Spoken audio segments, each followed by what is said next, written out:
जीवन का सार। भगवद गीता के अनुसार जीवन केवल शारीरिक अस्तित्व तक सीमित नहीं है।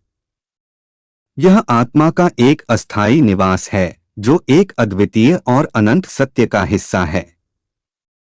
जीवन का सार केवल सांसारिक सुखों और दुखों में उलझने में नहीं है, बल्कि यह आत्मा की गहन यात्रा और उसकी पहचान में है।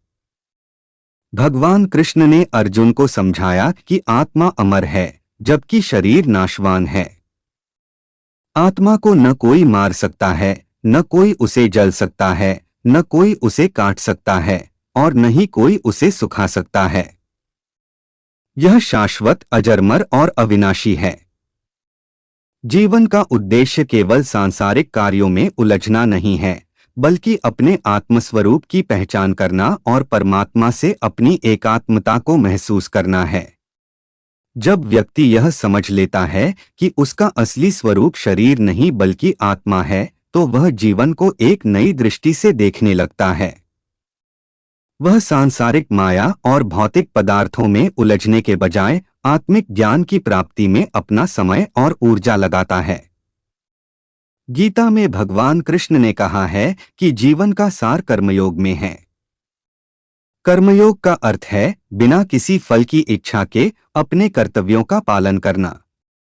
जीवन का सच्चा आनंद तब ही मिलता है जब हम अपने कर्मों को निष्काम भाव से करते हैं, यानी कि हम अपने कर्तव्यों को तो पूरी निष्ठा से निभाएं, लेकिन उनसे मिलने वाले फल की अपेक्षा न करें।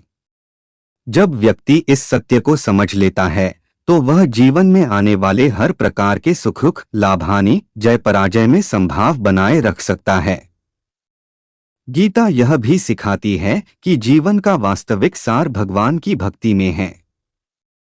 यह भक्ति केवल धार्मिक अनुष्ठानों और पूजा अर्चना तक सीमित नहीं है, बल्कि यह समर्पण, प्रेम और विश्वास का एक अद्वितीय रूप है।